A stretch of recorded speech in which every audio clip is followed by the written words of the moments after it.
All right, and we are back here on the GSMC Football Podcast. And for the second part of the show, we're going to now get into talking about the 49ers-Rams game for tonight. It's a big NFC West matchup, playoff implications, both teams trying to keep pace with the Seahawks for first place in the division. And, yeah, the 49ers are going to be shorthanded going in. I don't believe Isaac Guerendo is going to play, and he's coming off of a solid performance against the Bears on Sunday. And, the Rams are coming off of that huge win over the Bills, 44-42. That offense is rolling. And like I said, the 49ers are banged up coming into this game. I don't think Nick Bosa is going to play. He's still dealing with the hip oblique injury. But I mean the Niners defense was all over Caleb Williams. Now, these two teams met way back in week 3. And the 49ers had no Deebo Samuel. They had no George Kittle. They had no Christian McCaffrey. And the Rams were missing Cooper Kupp and Puka Nacua. And the Rams found a way to win the game. The 49ers, they had a 10-point lead. And, they ended up losing that. And the Rams ended up winning on a game-winning field goal. Or a go-ahead field goal, because then the Niners had a chance. They did a bunch of laterals, but the game ended up ending with the Rams winning 27-24. And, that was a gutsy win for them at the time. And now, going into this game, there's a lot on the line here. I mean, a loss could definitely, for the 49ers, I think this is a bigger game for them, because I think if you lose this game, then you're really out of it. Unless the Seahawks lose on Sunday against the Packers. If that ends up happening, then, I guess the loss wouldn't be terrible. But you still, you got to pick up a win here if you're the 49ers. I mean, the Rams, same thing. They want to keep pace with the Seahawks. I mean, looking at the injury report right now, actually, Nick Bosa was a limited participant in practice, so that's encouraging. So maybe there's a chance that he plays tonight.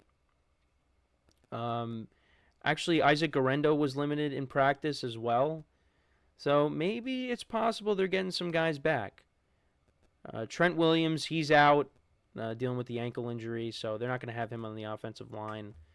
But the 49ers had a good bounce-back game last week. And, they're hoping that could spark them and kind of get them going again, because I mean they got embarrassed the last 2 weeks against the Packers and the Bills. Nothing really went right for them. Brock Purdy missed one game, and then against the Bills it was in that snowstorm, and it was a mess of a game. And you also have Deebo Samuel talking about how on social media he's not really involved in the game plan, not really getting the ball. He wants to be more of a factor. So it's been a tough year for the Niners. It really has. I know this is very early to say, but I do think if they're healthy next year, they're gonna bounce back, and they're gonna be the team that we are more accustomed to seeing, like last year where they were the number 1 seed and they made it all the way to the Super Bowl. But it's just been one of those years for them. Now, unlike 2020, the Niners still have a chance to make the playoffs. It's just the playoffs start now, and they got to win this game tonight. They have to win this game tonight, because Seahawks right now are 8-5. Now, could they lose out? It's possible, but I don't think so. I think they are going to win at least 2 more games here. But they got the Packers and the Vikings. I know that the Seahawks do, and then they finish off with the Rams, and they also have the Bears too. But the Bears have not been playing well. Well, at least this past game they didn't play well. Caleb Williams threw a couple of touchdown passes in the second half, but it's more of the same with them. They don't do anything in the first half. The second half, then they wake up. But the game was way out of reach. So, yeah, we'll see if Guerendo plays tonight. We'll see if Nick Bosa plays tonight. That would be huge to get Bosa back for this game. They're still missing Trey Greenlaw. They're hoping to maybe at some point get him back. Obviously still recovering from the Achilles injury that he suffered in the Super Bowl. For the Rams, they got a couple of guys that are out, a couple corners. Their tackle didn't practice. Jackson. Durant, one of their corners, is out for this game.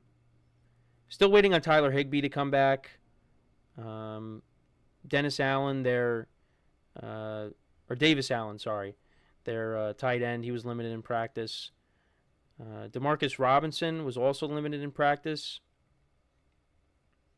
But, yeah, I mean, the main guys are going to be playing, though, for the Rams. Matthew Stafford, Kyron Williams, Puka Nacua coming off of a monster performance against the Bills on Sunday. 12 receptions for 162 yards and a touchdown. I mean, he's been great since he's come back. He's at 708 receiving yards. I mean, it's possible, with 4 games left, that he could get to 1,000 yards. And he missed a lot of time. He missed, a month of football. And a month and a half, really. And Cooper Kupp obviously missed time too. They've both been solid since they've come back. Kyron Williams, 12 rushing touchdowns on the season. He has over 1,000 yards rushing. And Matthew Stafford, his touchdowns were low, but once Puka Nacua and Cooper Kupp came back, now the touchdowns have gone up. And, he's got 19 touchdowns and 7 picks on the season. He's probably going to finish, around 30 with the pace that he's on. Brock Purdy, for the most part, has been good this year. Not as good as last year.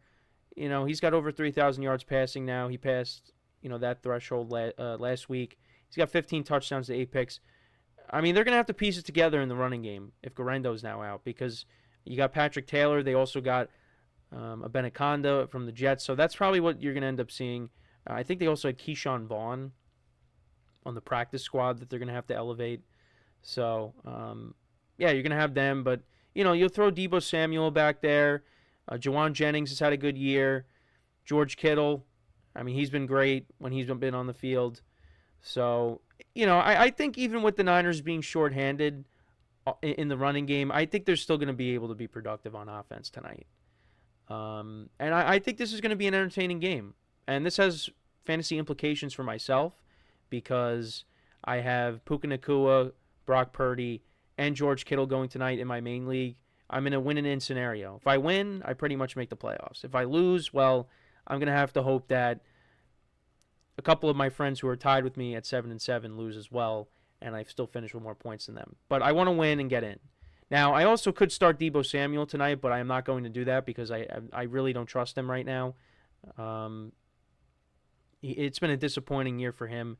I mean, right now on the season, he has 553 receiving yards. He has 1 receiving touchdown, and he has 1 rushing touchdown. I mean, it's been a disappointing year for him. It really has. It could be, I mean, look, people look at him and say he's declining. I mean, drops have been a problem, too, for him as well. But, I think maybe it's just an off year. I feel like next year with the Niners being fully healthy, I feel he's going to bounce back. That's just my opinion. But, yeah, it's been a disappointing year for him.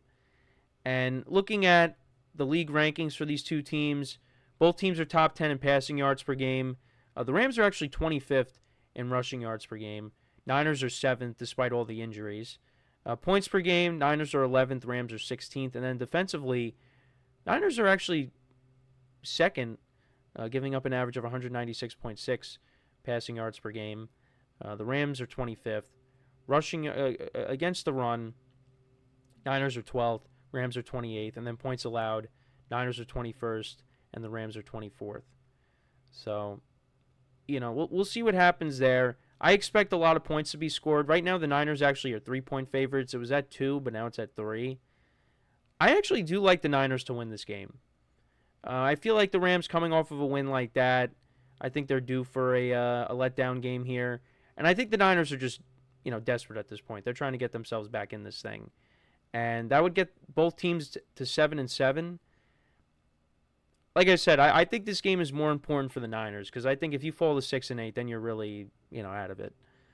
But if the Niners win, both teams are at 7-7, then you really got to hope that the Seahawks lose on Sunday, which is definitely possible since they're playing the Packers. And, the Packers are coming off of a loss against the Lions last Thursday. They're going to want to get right. So, but I actually will take it's definitely risky, because the Rams have been playing so well, and, the Niners are shorthanded. But, I think the Niners are going to try to get even with the Rams too. I mean, I had that same logic last week with the Packers and the Lions, and now I was almost correct, but fell a little bit short there.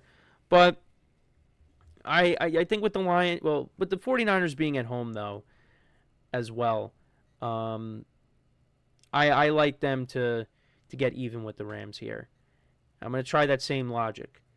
I think both quarterbacks will play well. I think it'll be a highly competitive game. I think there'll be a lot of points scored. The over-under in this game is 48. Yeah, I think that's around the number that you're going to get. But I like the Niners to win. Now, I did pick them in my spread pool, and the spread was 2.5. So I do like them to cover it. It could be a 3-point game, but I think I'm going to take the line, or take the Niners to cover the 2.5 there. I'll say they win. I'm going to say they win 31-27. We'll say that's the score there. But we'll see. It's going to be a very tough game for both sides. But yeah, I expect a lot of points to be scored tonight. The Niners defense is going to have their hands full with that Rams offense. So we'll see how it goes. But like I said, I expect a lot of points to be scored tonight. But let me know what you guys think about this game. Who do you have winning? Let me know in the comments. So before we go to break, just want to remind you guys once again to tip or donate, get your comments recognized. Make sure to hit that super chat button in the chat if you want to see me acknowledge any thought or comment you may have throughout the live broadcast. Makes the show more lively, more entertaining between myself, the host, and you guys, the viewers. We appreciate you guys' viewership each and every day, so any contribution you can make to the show means the world to us as we put out content for you guys each and every day. And also, the other way to help out the show is by going to the link at the bottom of the show segment on the ticker, GSMCPodcast.net. That is GSMCPodcast.net. So when we come back from our next break, we will talk about Mike Tomlin and his comments on Saquon Barkley, calling Saquon Barkley the most significant NFL acquisition from this past offseason. So we'll talk about that. We'll also talk about some of the other significant acquisitions from this offseason and who's the best. And, I guess at this point it's kind of a no-brainer, but we'll still get into that discussion. So with that being said, stick around, and we'll be right back here on the GSMC Football Podcast.